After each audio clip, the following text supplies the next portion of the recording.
What's going on, moviegoers? If you're new to the channel, my name is Christian. Welcome to Zero Productions.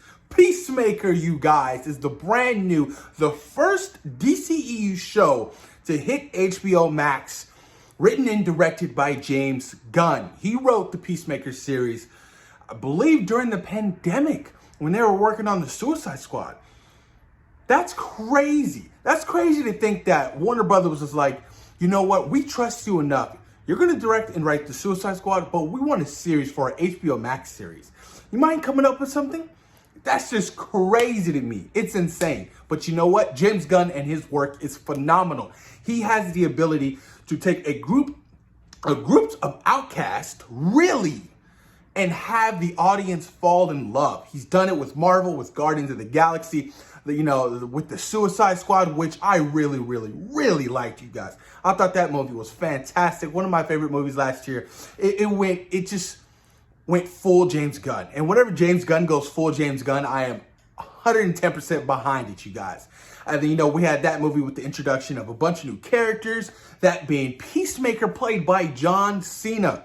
He is born. He is meant for this role to be Peacemaker, you guys. He really is.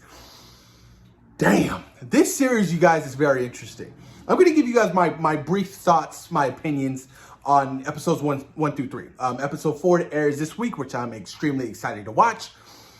But let's talk Peacemaker. Now, before anything, I saw the trailers, the teasers, the posters. I wasn't excited about this whatsoever. Nothing. Like, the teasers, the trailers did nothing for me at all. I was unimpressed. So I went into the show with very low expectations. And I think that's why I love this show so much. It is absolutely outrageous and ridiculous. It really is.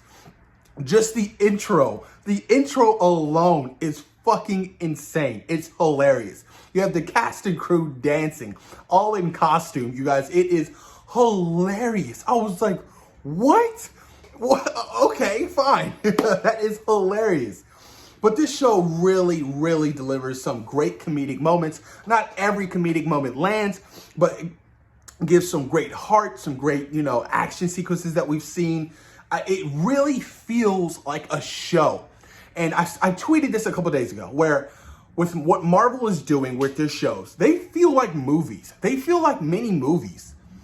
Peacemaker feels like a show. And I think that's why, it feels so different, because James Gunn has really come from I think he came from a TV background before Guardians of the Galaxy.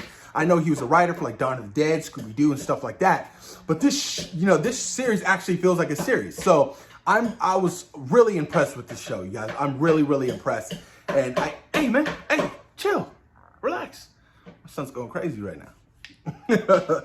Hey, yo, stop, bro. Go on.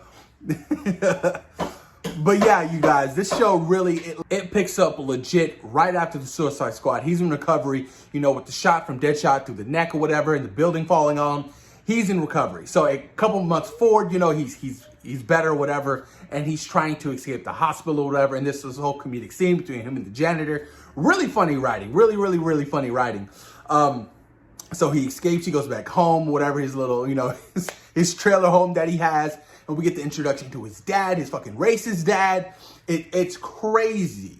Like, I didn't really understand the whole Peacemaker thing. I was like, Peacemaker, why this show? But I can kind of see why James Gunn wanted to go this direction, when probably he got to choose any character, probably from the Suicide Squad, to do any kind of show. And he chose Peacemaker. And it fits the narrative of James Gunn.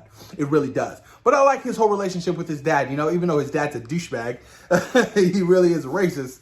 But his dad makes his helmets and all that, his weapons, his suits. It's kind of cool, And he does get a much more enhanced helmet in this particular episode that he uses. And it's freaking crazy, you guys. But then you fast forward, whatever, and he's approached by Amanda Waller's team. It's a brand new team, not brand new team, but some of the old members from the from the movie, obviously, who was in the movie, and a couple of new characters as well, including her daughter, which I believe that is. Correct me if I'm wrong. That's her daughter. So she's in this series, and they're like, look, we need you for Project Butterfly. If not, your ass is going back to Belle Reve. And, he's not trying to go back to Belle Reve. So he says yes or whatever. So now they're working together. And it just goes crazy from there, you guys. It is insane. Project Butterfly literally speaks for itself. It's insane. And the way this first episode ends, you guys, he hooks up with this chick, right? And he thinks it's this random chick or whatever. He hasn't made love in such a long time being in Belle Reve. And it turns out, she's a metahuman. And he's like, what the fuck? So he's dancing through in her apartment and in his underwear, just enjoying his time, listening to her soundtracks. James Gunn has to throw in the music. He has to throw in the music, which I like. James Gunn has fantastic taste in his music. And, she's trying to kill him throughout the apartment. It's just crazy. And the way he kills her with his helmet, I think like the sonic boom, I couldn't believe it. I was speechless. And then from right on there, it just takes off, you guys, with the introduction to Vigilante. It gets so freaking awesome. I really enjoyed this show, you guys. I really did. I cannot wait to watch, episode 4. I'm really stoked to see where they really take this series, especially apparently, there are huge surprises by the end of this series, apparently. And James Gunn didn't give screeners because he didn't want any kind of spoilers getting out for this shit. So I was like, oh man, that's crazy. But yeah, man, like I said, this show is a lot of fun. It's batshit crazy. It's really insane. It's ridiculous. And I can see why it doesn't suit the narrative of some DCEU fans, but this is definitely the direction that Warner Brothers wants, and Warner Media and HBO Max. They're going in a very different, direction with this whole new, squad over at DC. We're getting a brand new Justice League movie soon with a very fresh lineup. We got Batgirl, Supergirl, so things are gonna look very different, very different. But yeah, man, like I said, this show really, really was unexpectedly funny and really unexpectedly entertaining. Especially the third episode when they were getting their asses whipped by that dude in his green jumpsuit. That shit was hilarious, bro. While I was eating these hot Cheetos, I was like, what the fuck is going on here? It was insane, dude. Eagly, too.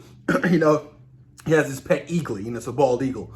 He gives him a hug, the whole interaction. I love it. James Gunn has the ability to really bring these animals to life. The relationship between these characters with Rocket Raccoon and Groot, and you have, oh my God, Ratcatcher 2 and her rats, and the Suicide Squad, and now Peacemaker and, his bald eagle, Eagly. It's just hilarious. It's a lot of fun, you guys. It really is. Like, just go in there with low expectations, and just have a good time. It's at the end of the day, it's a really good time show. I look forward, for great laughs and great action, So I know what I'm getting myself into. I really do. But push the comments down below. Let me know what you guys thought about, the first 3 episodes of Peacemaker. Do you guys like it? Are you enjoying it? Or is it not your cup of tea?